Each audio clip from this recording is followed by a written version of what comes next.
Welcome to the Business of Story, where we connect you with the leading minds in the art of business storytelling. Learn from best-selling authors, Hollywood screenwriters, makers, content marketers, and brand raconteurs on how to craft and tell compelling stories that sell. The Business of Story is brought to you by Emma, which provides innovative email marketing tools and services that drive brilliant results. And by Convince and Convert, digital marketing advisors and counselors to leading brands and organizations worldwide. Convince and Convert helps you gain and keep your customers online. Here's your host, Park Howell. Hi, and welcome to Business of Story. I'm Park Howell, and I'm so happy you're with us today.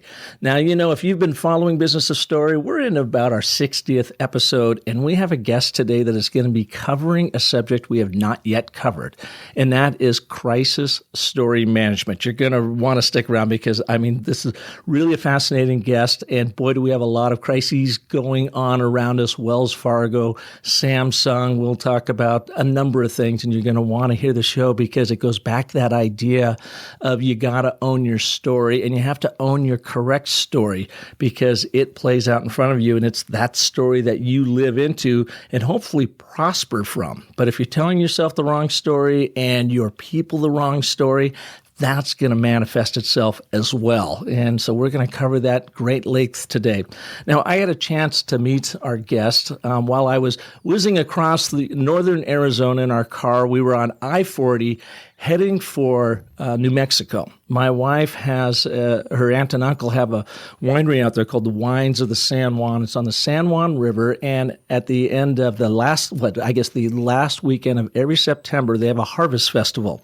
When we made our way out there, it's about an 8-hour drive from Phoenix, and so it gave me a chance to hand the reins over to Michelle, let her drive, and I was able to plug into podcasts and got a chance to meet our guests for the very first time in that call as I was breaking up across northern Arizona.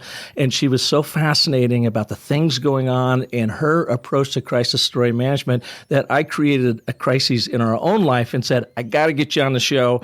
Let's record you next week today, and let's get you on the show, put it up on Monday. So we've all been jumping through hoops to make this happen just for you because the information is so timely. Before we get into that, I want to let you know about another resource I found out about on this trip. Now, know that I only have like a mile commute every day to my office. It's been like that for 20 years. So I don't get a chance to really dive into podcasts and other things. I just simply don't have the time unless I'm out walking our dog, Hazel.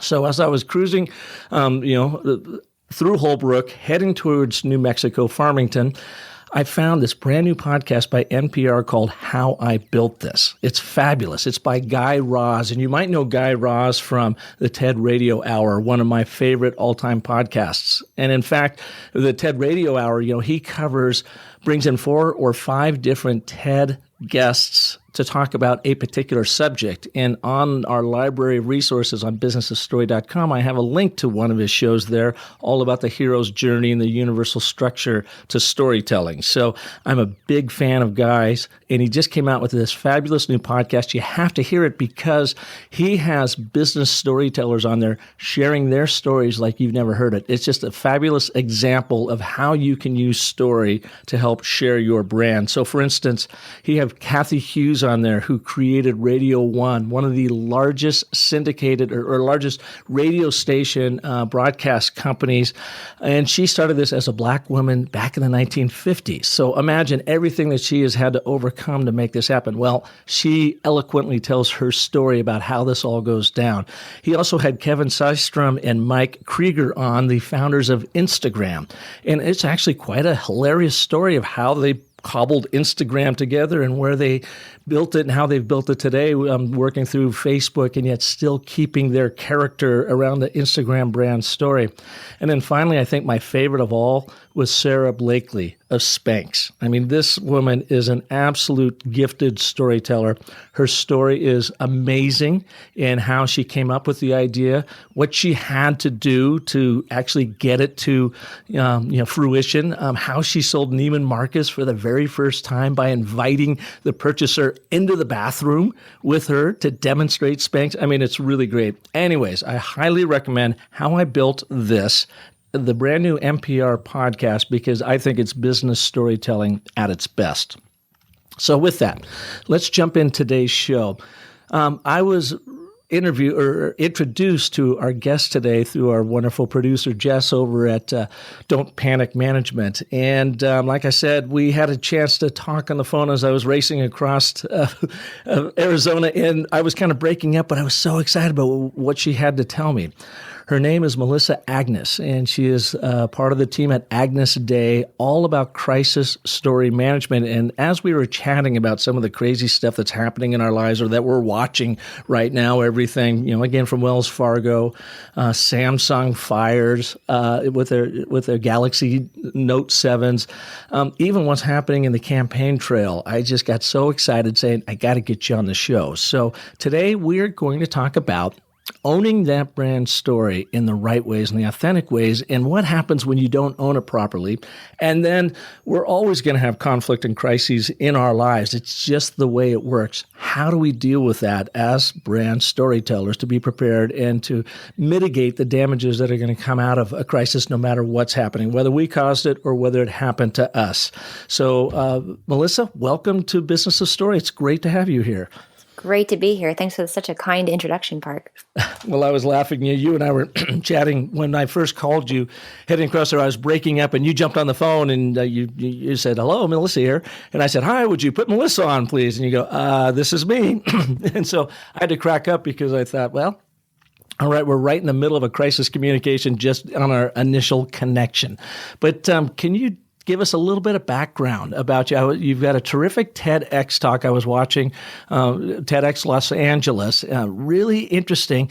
You are a young professional in this, but you are doing some amazing things. How did you grow this business so quickly to be handling the kind of work that you're handling these days? Thank you. Okay, good question. So I think luck and natural aptitude, and I think a strong passion all have played their hands in helping me get to kind of where I'm at and where I continue to go. I was fortunate. I've been an entrepreneur since I was 21, so basically my entire adult life. And we actually started, my husband and I, as my business partner, he's the day behind Agnes Day, and we started doing photo montages for seniors, which, as you can imagine, is nothing close to crisis management. So we've kind of found our way since then. We just kept following passions and instincts to end up where we are. But when I started in crisis, it was about 5 or 6 years ago, and that's where the luck comes in, where I found a year before we changed the direction of our company to be solely focused on crisis management, crisis preparedness.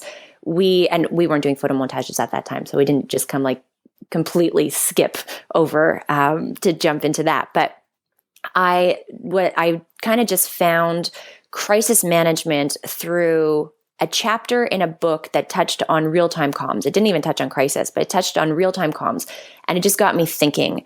And I spent a year just kind of learning everything I could on the subject matter. And what I learned in that year was that while there were crisis management professionals out there, nobody at the time was talking about the 24-hour news cycle, social media, real-time comms, or heightened expectations of stakeholders in today's world, in the digital landscape, I like to call it.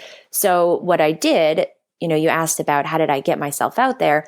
We decided to change focuses in our business and follow this passion. We had an instinct that said, you know what, there's something here, let's go for it. And I started to blog.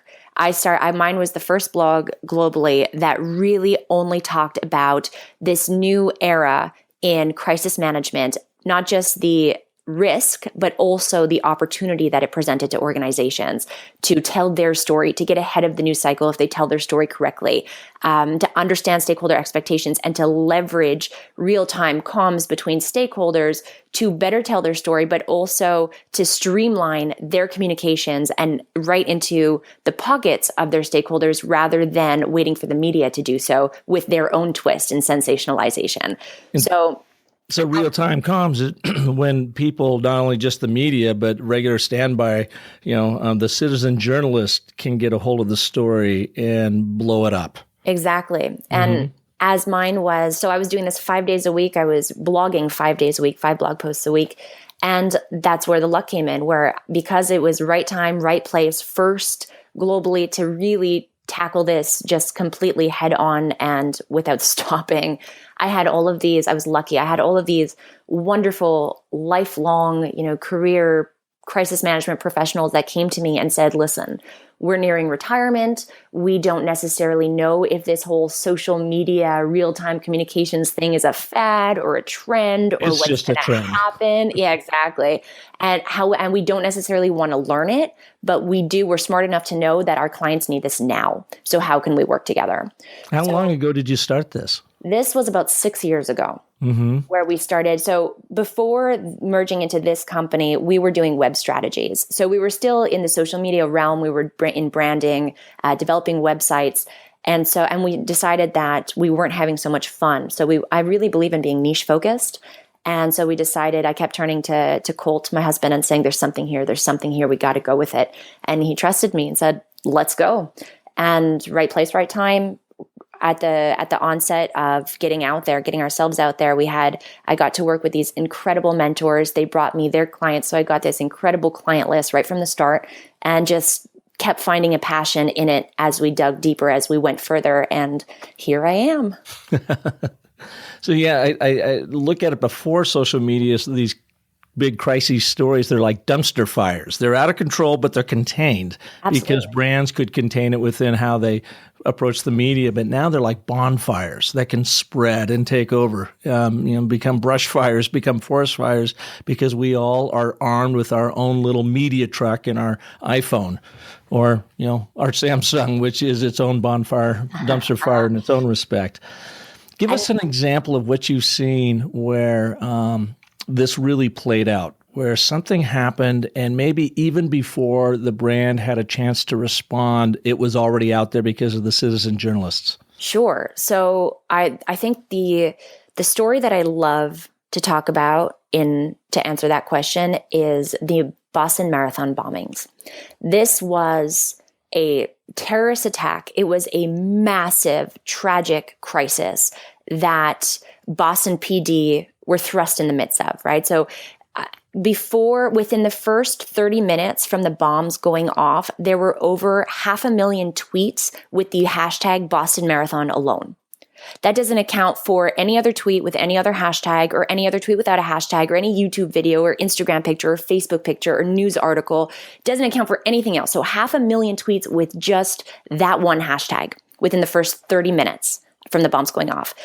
And yet, think about the noise and the importance of communication in a massive tragedy that took place in a location that was just swamped with people. Everybody was out for the marathon.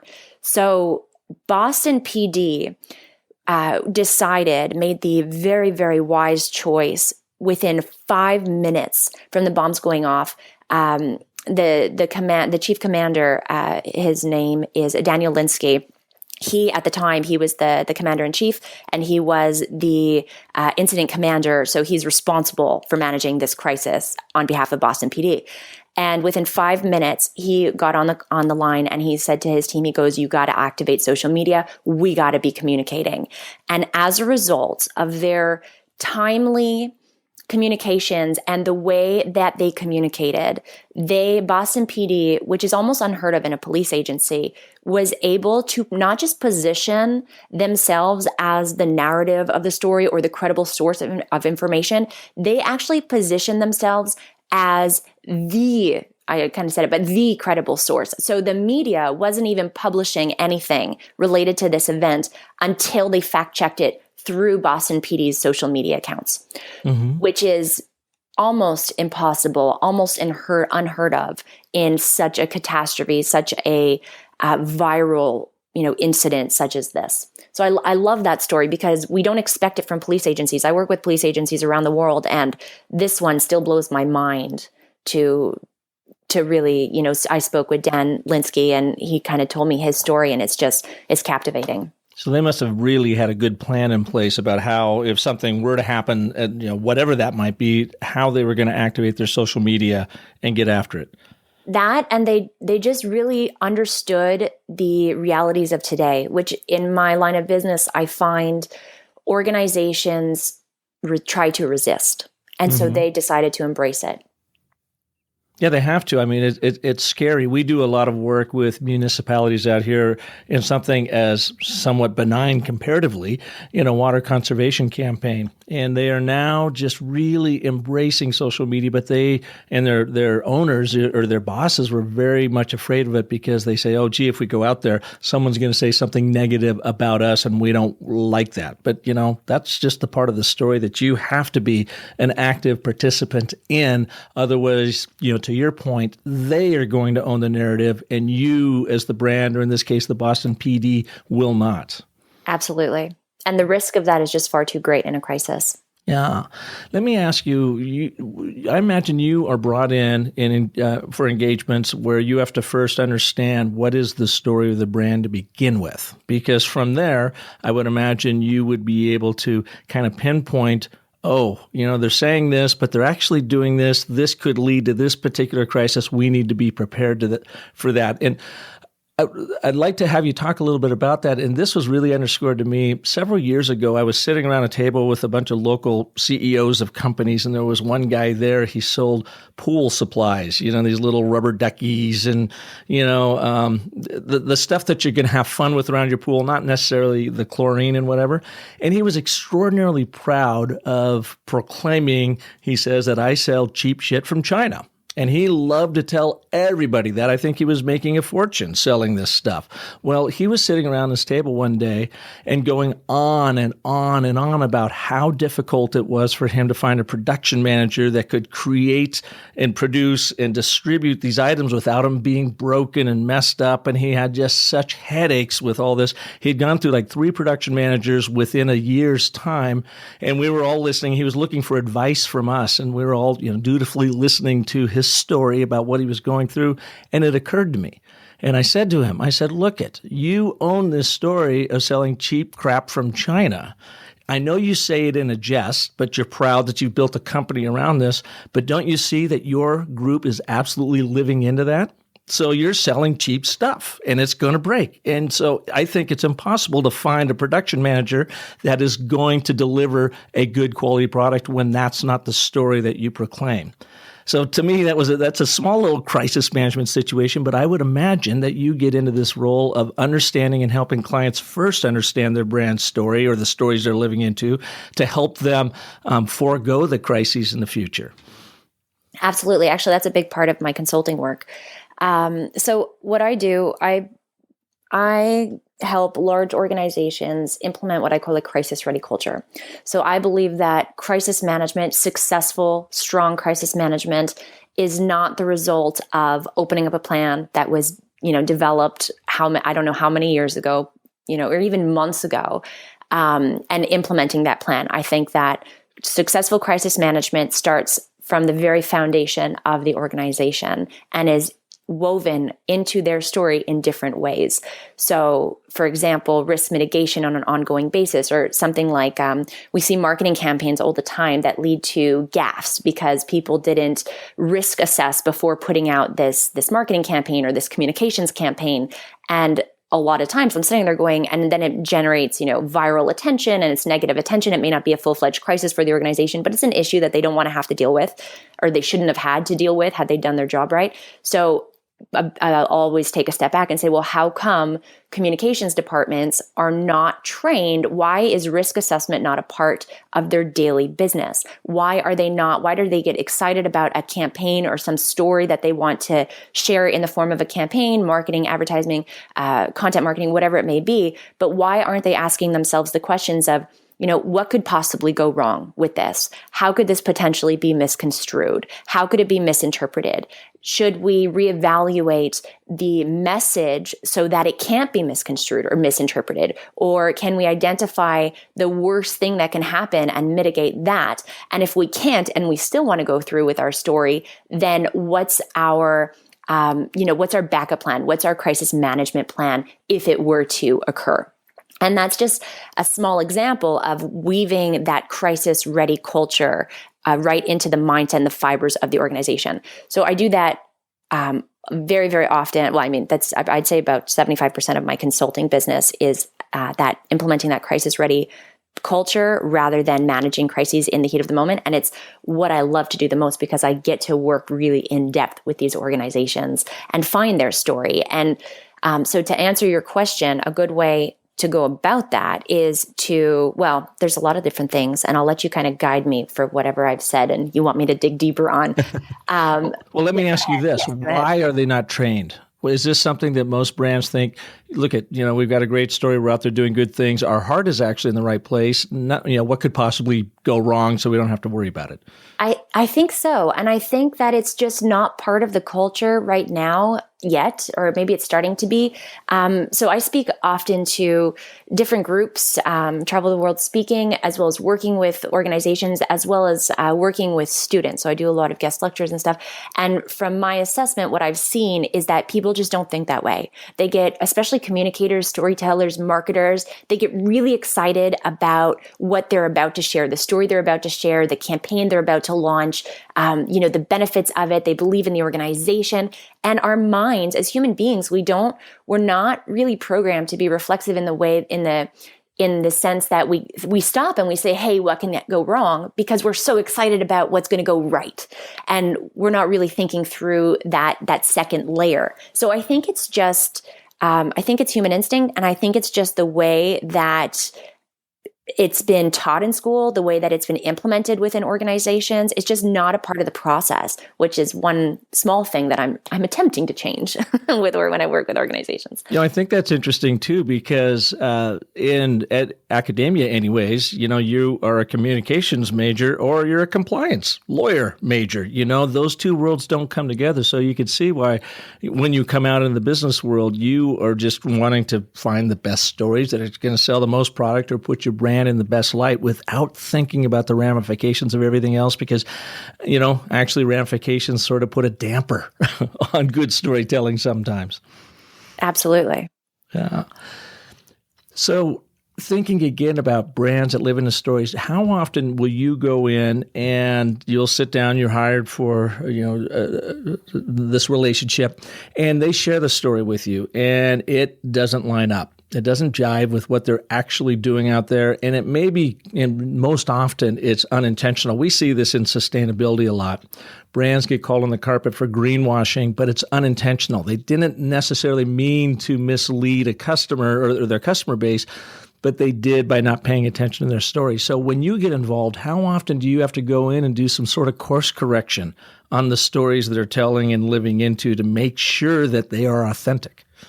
Constantly. And I do it in a way that's a little bit different than I think maybe people can imagine, just because my function, the reason that people hire me is, as an example, they want me to develop a crisis preparedness program for their, top 10 risks, top 10 most high risk scenarios. And they don't necessarily realize when I start that how deep I'm going to dig. And so as a result of that digging and as a result of the preparedness program that we develop, then that leads to everything that you're describing, Park, where we just identify those gaps or we identify the different areas and we talk about them. And one way that organizations can do this is to start thinking through. It starts with, in my opinion, starting to think through your top 5 to 10 most high-risk scenarios. So depending on your industry, they vary, but then there's always the common ones that run across every industry. So for example, cybersecurity should be on your top 10 list, absolutely, in this day and age. And then, it varies depending on the organization. But when you start to do that, then you can dive into each one of these, let's say 10 high-risk scenarios, one by one, and you can start to identify, first of all, what are you doing behind the scenes in your day-to-day practice? What controls do you have? What processes and procedures? And do you have to mitigate risks too? So crisis prevention is always the best form of crisis management. Sounds cliche, but it's so true. And then what are you doing? How would you, if a crisis were to occur with that scenario, for example, how would you tell your story? And how then when you start asking these difficult questions, which we can happily dive deeper into, you start to uncover those gaps or those issues or those inconsistencies, or, which if you hadn't done the prep work or you hadn't done the exercise of thinking through this stuff before it happened, that you would have no choice but to execute on and end up probably being your crisis management downfall as a result in the heat of the moment. Yeah, you were talking about cybersecurity, and I watched a movie last week before our trip called We Are Legion, the story of hacktivists, and it's all about Anonymous. And for the listeners out there who may not know of Anonymous, this is a group of literally anonymous hacktivists from around the world that get together and they put a big hurt on big brands, and they are hacktivists in the sense, if you buy into their movie, they talk about this is for the greater good. And an example of they would go after Scientology in a big way and call Scientology out as, a cult and taking over people's minds literally. But it is a fascinating movie and a look inside this group that is out there that has become literally a threat. They're sort of the Robin Hoods, I guess, if you will, of the internet to all brands, and something that they have to really be paying attention to, because not only do they go in and do they hack into servers and mess with you, but then they make it very public so that you've got literally bonfire moved to, the brush fire moved to a forest fire in a very quick way. But fascinating movie, We Are Legion, if you want to see that. Another thing, I was thinking about that on the heels of that movie is what happened with British Petroleum in the story that they bought into. BP, Beyond Petroleum, was their big push and their big greening of the company. And they believed in a story and a culture of we can do no wrong, so let's do it faster. Let's cut some corners. What could possibly happen? Well, we know what happened, the largest oil spill in the history of the world, especially in the Gulf of Mexico. And now Hollywood has a full movie out, 2 hours of replaying in very dramatic fashion this extraordinary crisis. So I think if anybody, this thing is still haunting them because it's the story that they lived into that created the crises in the first place. So with that, let's move to Wells Fargo. We see that now. Melissa, did you see Jennifer Warren and what she did with Wells Fargo's CEO? What was his name? John Stumpf. It was amazing. Elizabeth Warren, yes. Elizabeth Warren. Yeah. She is amazing. I've got a total lady crush on her after watching her destroy him. Not destroy him, but call him out on his bluffs. So let's talk about Wells Fargo. I think that Wells Fargo is a beautiful example of, let's talk about owning the story. What they did, if you look at, they clearly hired, I don't know who they hired in the industry, but they clearly had help, and they almost could have gotten away with the crisis response or the crisis management approach that they took had the fraudulent activity not have been so bad and so deep rooted. So what Wells Fargo did was they were quick to respond the second that they knew they were going to be fined by regulators $185 million. They were communicating, and they were proactive in their communications. They tried to spin. So you were talking about, crisis management, storytelling. It's so important to get your story out there as quick as possible, but not to spin. And what they did was they spun. So the CEO, basically Wells Fargo, it was a crisis of corporate culture. That's the crisis that they are dealing with. It's a deep-rooted crisis. And what they tried to do was get out there really quickly. They even, unheard of almost, they even took out ad space in all kinds of different papers. So the next morning there was this, full-page ad that was talking about their commitment to their customers. And so all of these, the mechanics, the strategy, the proactiveness, the timeliness, was all really good. But the message, the story that they were telling was pure spin and was doing everything but identifying or targeting, answering the bigger questions, the more important questions that stakeholders expected an answer to. So even with all of their fluff, they couldn't get away with it. Yeah, and talking about not owning their story, he even says, quote, "I disagree that this is a massive fraud." I mean, talking about being completely disconnected with the rest of the world from his ivory tower. I mean, when you watch it, it looks like a Dickens novel because you got this John G. Stumpf in front of the investigative panel, and you've got our senators actually standing up for their constituents. It seems like for the very first time in a lot of these financial challenges. But it's amazing that they opened up 2 million fraudulent accounts over the course of several years. I guess dating back to 2011. They did fire 5,300 people.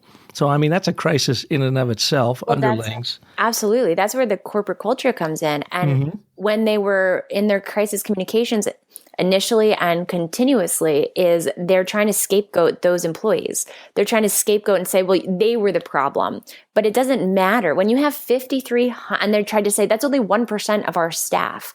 And there is and all customers are seeing is 1% is still 5,300 employees that were doing this, and under the direction of who? So there's either one of two major problems, and both are equally severe. Either you knew about it from the top down and you condoned it, you allowed it to happen, or you didn't know about it. And in the financial industry, I work with clients in the financial industry. There are controls and procedures for everything. They're so highly regulated. There's such a fine line that, there's black, white, there's no gray, and it's so easy to cross over into the gray section, and the gray is automatically black.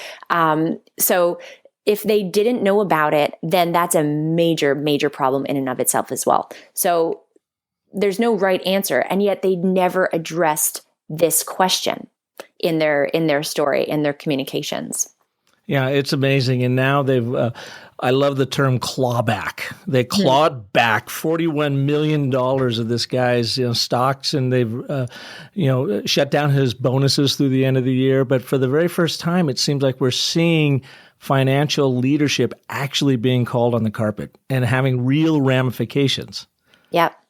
Absolutely. The state treasurer of California suspended all business with the bank for at least a year until they restructure their management hierarchy, their governance. Their market value has gone down $20 billion. So this is major. This is a major crisis. I mean, this is going to take a while for them to shovel their way out of. And it didn't have to be. It's always about, you can find yourself in a crisis. This one was clearly foreseeable or preventable, preventable. And yet their response, they're trying to spin the story, their attempt to, all of these attempts that they made in their crisis response has led them deeper into crisis. So it's all about the way that you manage a crisis. Even when it's horrendous, even when it's terrible, you can make it worse. I think maybe those 1% actually did us a favor, and I know it hurt a number of their customers. Thank God I'm not a Wells Fargo customer. But I think that in so doing that it highlighted some of the really big evils. I'm not even going to say the ills, but the evils of what's happening in our financial management system. And we're finally getting people with some backbone like Senator Warren to stand up and do something about it and call these people on the carpet, and not just call them on the carpet, but hit them where they hurt the most, and that's in their pocketbook. So this might be a crisis, I think, that's actually going to play out in our favor, in our regular average Joe consumer favor in the long run. I think so too. Yeah. Well, this is so fascinating, Melissa. We would like to take a break for a moment so our sponsors can tell their stories. And when we come back, let's talk a little bit about Samsung and the fires literally that they're trying to put out and how they're going about that. You had given me some interesting insight about maybe a misstep they took at the very beginning and how they're trying to correct that. So let's talk about Samsung right after these messages. Hey, if you like what you're hearing here on Business of Story, then you are going to love Definitive, the email from Convince and Convert that many marketers say is the most useful resource around. Each day, the team at Convince and Convert picks a topic and sends you the 3 best resources ever created about that topic. It's topical, it's timely, it's useful, so go to definitivedigest.com and subscribe for free right now. Hey, I've got a question for you. What's the best call to action button color on your website? Yeah, you probably didn't see that one coming, did you? Well, what's the best shape and sizes of your CTA buttons? And what copy gets more clicks?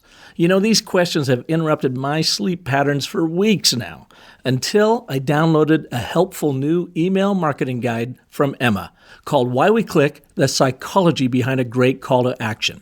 You'll learn how applying just a little bit of brain science can transform your CTA buttons into small but mighty conversion powerhouses. It covers the button color, copy, and placement that helps skyrocket click rates. Check it out at myemma.com/click. Emma helps marketers everywhere send smart, stylish email newsletters, promotions, and automated campaigns, and help us all rest a little easier knowing our email marketing is doing its job. So check out their new publication at myemma.com/click. You, like all business leaders and communicators, have an important brand story to tell, but it's probably not being heard. There's just too much competition for our attention, unless, of course, you tell a better story. For over a year now, I have connected you with more than 50 international story artists through this podcast to help you craft your ideal brand story for the growth of your enterprise and your people. Did you know I'm also available to you for speaking engagements, brand and leadership story workshops, even for one-on-one Skype or telephone brand story strategy consults? Plus, you can begin clarifying your brand story right now by downloading the interactive DIY workbook at businessofstory.com. You see, your sales don't have to be comedies or tragedies. You can make them epic by clarifying your brand story and connecting with audiences and customers like never before. So download your workbook today at businessofstory.com. And if you're not 100% satisfied, I'll happily refund your money. And one last thought. Just remember, the most potent story you ever tell is the story you tell yourself. So make it a good one, my friends. Story on. Welcome back to Business of Story, and our guest today, Melissa Agnes, with Agnes Day Crisis Management Experts, are really understanding the stories before and after, or during and after a crisis, and how do you shape that to help mitigate the challenges that all brands, large and small, are eventually going to come their way. It's just, if you're out in their business doing big things, things are going to happen. I mean, that's at the center of story. You often hear me talk about in the universal story structure, the story cycle, you have to have conflict. If you have no conflict, you have no story. Conflict is literally the marrow of story. Unfortunately, that happens in our day-to-day lives too, and we have to deal with that conflict. So today we're talking all about crisis management through the stories you own, live into, and how do you shape those and mitigate the challenges coming out of a major crisis. So speaking of that, Melissa, I was coming back from Portland last week. I really got around last week. Portland, Oregon, Farmington, New Mexico.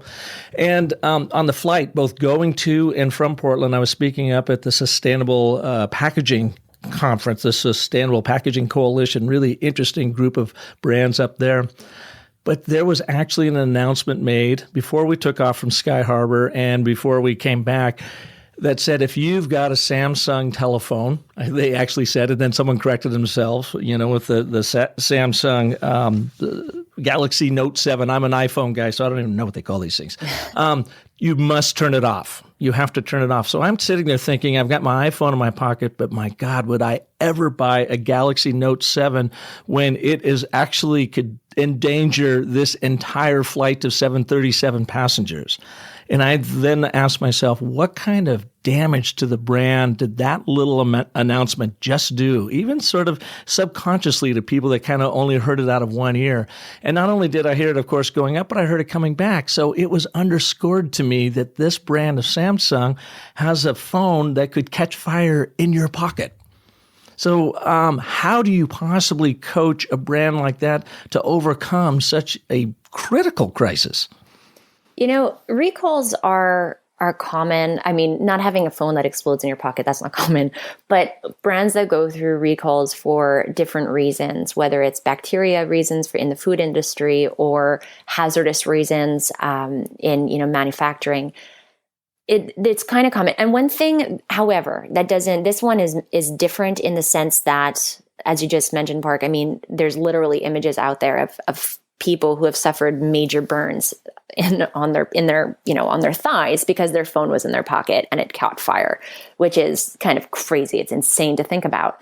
But when I was watching Samsung's response to this crisis, and one thing, I think that it's a really interesting story in and of itself, this particular case study, because Samsung seems to have really understood the fact that today we're expected as organizations, as brands in a crisis, our stakeholders expect us to respond quickly.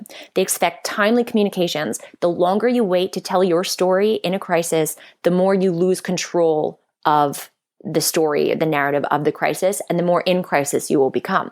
So with that in mind, and then of course it's about saying the right thing. So not like Wells Fargo, who was timely and just tried to spin to save senior management's behinds, right? So it's about telling your story right. But there's this balance between timeliness and accuracy.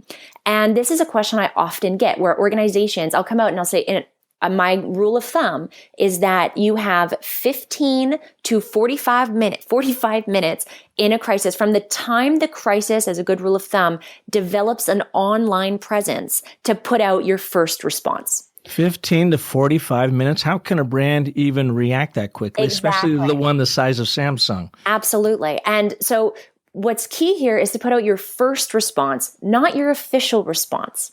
So here's what I want to talk about with Samsung. They were really timely. I don't know if it was 45 minutes or 15 minutes or 3 hours. I'm not sure. I don't have that detail. But they were extremely timely with their communications and they were extremely proactive. However, where they blurred the lines was in that accuracy. And that ended up resulting in more of a crisis for the organization. So for example, they came out with information that didn't end up being true. They proved their communications were good in the sense that they were compassionate. They really proved that they wanted to be transparent, that they wanted to be timely, that they wanted to show that they care first and above all else about their customers' safety and well-being. So all of those hit the points, hit the target right on the head. But where they faltered was in not understanding, I should say, the fact that a first response is not your official response. So organizations, let me kind of break that down to make that more real. Mm-hmm. Or stakeholders don't expect you to have all of the answers within 15 to 45 minutes. They expect a response, but they don't expect you to have all the answers. So you don't have to feel as though you have, because that's the question that I get asked the most, I think, when I come out with this statement. Or people will say, how do you ever expect us to have all the answers within that brief time delay? That it doesn't make any sense. So what we need to understand is that there's this expectation by stakeholders that you will be forthright and timely, and they want to hear from you first, and that it's going to be compassionate and transparent and hit all the right marks. But they don't expect all the answers. And as a result, Samsung came out and said, for example, the Hong Kong market will not be affected. The next day, they realized that 500 phones within Hong Kong were affected. So they had to come out and retract that statement. It leads to confusion. In the US, they came out and they gave considerations and, basically without calling it a recall, they did a recall. But you can't, the States there's so many tight regulations around recalls and product manufacturing safety, all of within this industry, within the US. So they didn't follow regulators' protocols where you have to work with the regulator. You can't go ahead of the regulator and come out with a statement like this. So regulators got upset, which means that they again had to come out with a different statement, a new statement. And then the news cycle had a whole new cycle saying how Samsung isn't working with regulators. So I found this case study to be so interesting because you really saw this want to communicate and this understanding of stakeholder expectations. But on the other hand, there was they were too eager. They didn't understand the difference between a first response and an official response. And that's key as well when you're telling your story in a crisis. There was a video that a guy took just yesterday of his Galaxy burned up on his laptop, his Mac laptop, and it's all melted. And he posted it yesterday saying, hey, this just happened again in Hong Kong. And it was picked up by CNN and they show the footage, so a citizen journalist again at the point of the crises happening in their own home with that brand's product are able to share it with the world. And it's really kind of scary in that respect, but also, illuminating. It democratizes the voice that these brands have to respond to. So when I was reviewing all this and researching this for our show, something occurred to me, this idea, this notion that trust is hard to earn in the first place, and it's even harder to win back unless you shape your story. So can you give us some ideas when you're thinking about and really understanding stakeholders in a crisis and how you are trying to work with them? How do you shape that story in an authentic way? Because you can't spin it anymore. The spin doesn't work because the masses are the media. And we can see right through that spin. How do we shape these stories? A great question. So one of the things, putting thought into your top high risk scenarios ahead of time is a really, really tremendous exercise. And it allows you to start thinking through your response. If this were to happen, how would we respond? When would we be reactive versus proactive? What are the key anticipated questions, or the questions that we can anticipate that our stakeholders, whoever, different stakeholder groups, from employees to investors to regulators to customers to vendors, shareholders, whoever your stakeholder groups are, looking at each of those buckets and saying, what in each of these cases, what are their key concerns? How is this crisis going to impact them? And what are they going to want to know from us? And a lot of times what we see is that organizations come out with their comms, they come out with their story, but they don't address those key questions that, had we looked at it more profoundly, we could have anticipated, we could have foreseen. And as a result, then stakeholders, of course, come back and ask those questions. So if you want to you really want to hit those things right on the head so that you don't have to deal with an influx of inquiries, so that you don't have to deal with media stories or the perception that you're trying to cover up facts or hide facts because you're not addressing those key points, as an example. And if you don't have the answer to those key questions, because that's also very likely, within the first 15 to 45 minutes or even 24 hours, you're not going to have all the answers. So say so.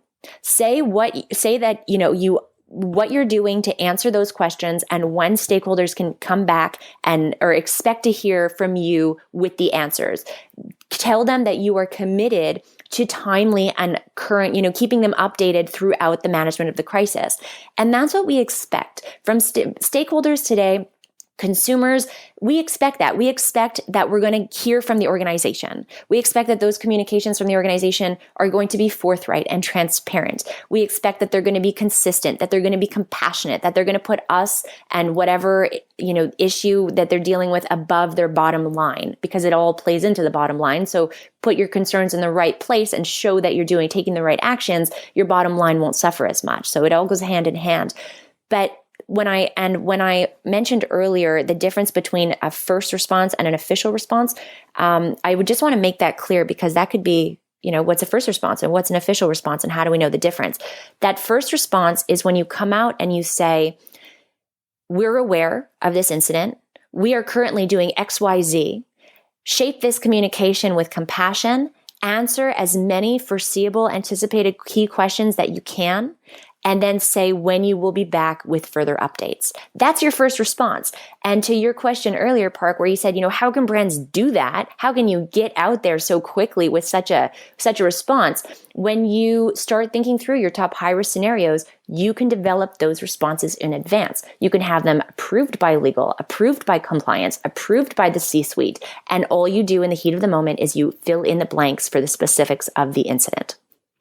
Yeah, when you're talking about doing these high-risk scenarios, how deeply do brands, when they're doing it right, really dive into those and understand it? And what I'm thinking of, are they just kind of a list of this could happen and then this would happen and this could happen and then this would happen? Or do they actually craft stories around it? So I was thinking as you were talking about that, you've got comedies and you got tragedies, and they're all high-risk scenarios. So what could happen out there, and have them actually craft a story? It's a fictional story at this point, but something that they could come into that could humiliate and or embarrass the organization, the comedy. or the tragedy, a blue, deep water horizon. What does that scenario look like? But actually spell it out in story form as you are writing a fictional account of what this brand could encounter. And then from that, have a really human connection of what it could be up to or in for. And so then you know what kind of stories to craft coming out of that. That's absolutely. To answer your first question there was, how deep do brands really go? Is it just a list and then you kind of think through what you do? So to give you an example on how deep I go, I can only speak for myself and my clients, but I'm wrapping up one project with a client in actually the financial industry right now that we have been working together for 15 months, and they consume about at a minimum of 50% of my week every week for the last 15 months.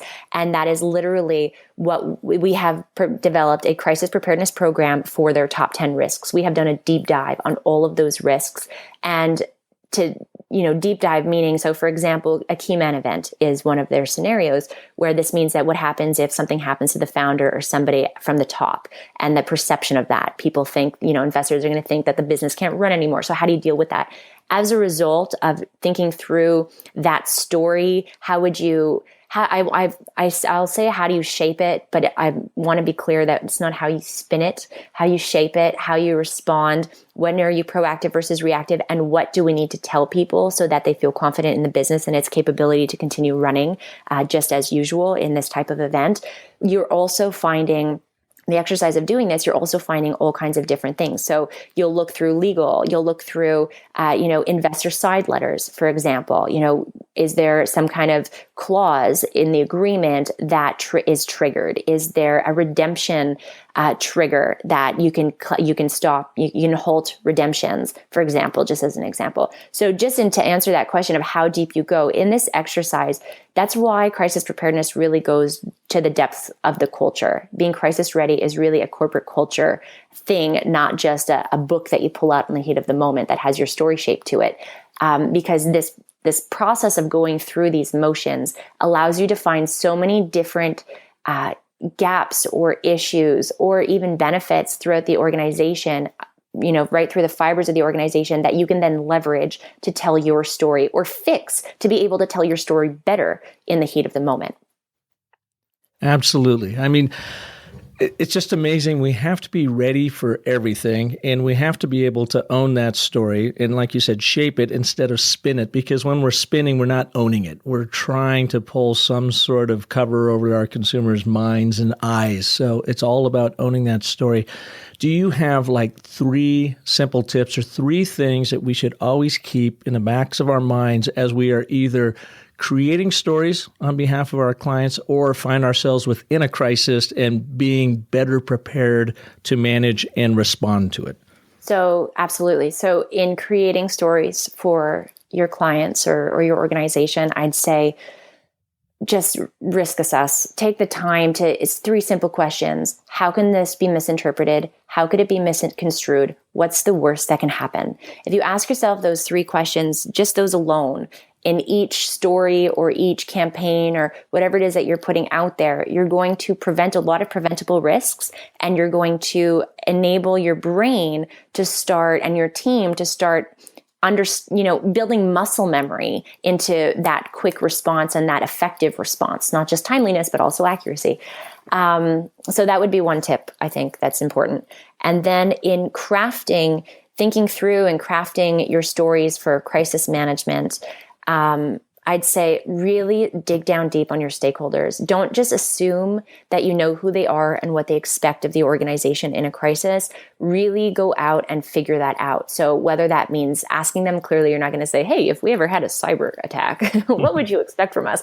You don't want to do that, because then they're going to start to worry and doubt you. But really understand who your stakeholders are and what they would expect of your organization in a crisis, under what timeline, and then start drawing out those questions, because I think that's one mistake that I see happen often is that we don't identify the foreseeable questions. And as a result, you're dealing with an influx of inquiries that you could have avoided. You're dealing with the perception of not answering the questions, which you also want to avoid, which also means that you're going to see a recycle within the news cycle on and on and on, as we're seeing with Wells Fargo, as we're seeing with Samsung, as two examples. And a third tip, let me think. You mentioned earlier, Park, that trust is so important. A big part of being crisis ready is building that trust with those key stakeholders way before a crisis ever strikes, and real trust, because what the trust leads to is giving your organization the benefit of the doubt in the initial moments of a crisis. That's what we want. We want, for if a crisis were to occur, that the people who matter most to our business, that their instinctive reaction would be, well, there's got to be more to the story. There's got to be more explanation here. It couldn't possibly be that. And then when you come out with your timely communications that answer all the questions that shape the story in a compassionate and forthright, transparent way, then you reaffirm that benefit of the doubt. Mm-hmm. So I would give you those three. Risk assessment. So know what you're up against. Number two, a theme that we hear on every single show we do here at Business of Story, and that's know your audience. Know who you're talking to, what do they care about, and tell the story from their viewpoint, not yours. Really have appreciation and empathy for them so that you have to be honest and trustworthy in this. And that's number three, trust. Trust is so hard to earn and even more difficult to win back. So you got to really be on top of your game. Within 24 hours, it can be gone. Yeah. Well, thank you so much for being here. Where can people learn more about the fabulous work you do, or get in touch with you if they've got a crisis that they want to avoid? Or avoid. Key message point. Absolutely. Melissa Agnes, there's Agnes Day, but I have a blog, videos, podcast at melissaagnes.com that I'm just dedicated to helping organizations implement that crisis-ready culture. You could also follow me on Twitter, which is Melissa_Agnes. Excellent. And you started the show by talking about your work with doing photo montages for seniors, right? And you said there's not a lot of crisis associated with that, but I would argue there is, depending on how senior your clientele is. I suppose. You never know what's going to happen next, but you're capturing them. So thank you so much for being here. What a fascinating show. And it's great having you. Very timely. What's happening with Wells Fargo, the way it plays out. Now I think our listeners with both Wells Fargo and Samsung are two great case studies. Take away what you've learned on the show today and start following it. Watch what's happening in the media, and not only how the media is handling it, but how the citizen journalists, how you and I, with our flaming iPhones and Galaxy 1s or Galaxy 7s out there, are covering this. I mean, it's something that it's front stage for us all, but something that I don't necessarily think about unless I get intentional about it. So just having our initial conversation last week leading up to this show has really opened my eyes with what's happening in the media around us. And by gosh, we didn't even get the chance to talk about the dumpster fire of Donald Trump and what kind of crises he might be creating within his own brand. But thank you so much for being here, and thank you all for listening to this episode of Business of Story. If you like what you hear, please go to iTunes or Stitcher and give us a review. Share it with your world. It helps get our stories out to the greater masses out there to help all people craft and tell compelling brand stories that sell. And of course, if you need some more information on this show, other guests, our library of information, please visit us at businessofstory.com. You can download your own DIY workbook to work through your brand story so that you will truly own it and live into and prosper from it, and hopefully avoid some of these crises that we spoke about. And it's just always wonderful to have you all here, and another amazing story artist, as you know, we found in Melissa today. So thank you for listening. Thanks for tuning in to The Business of Story. Don't forget there are terrific free storytelling resources for you at thebusinessofstory.com, where you'll also find the complete show archive. The Business of Story is sponsored by Emma and by Convince and Convert, and is produced by Convince and Convert Media. Find more great shows like The Business of Story at marketingpodcasts.com, the first search engine for marketing podcasts.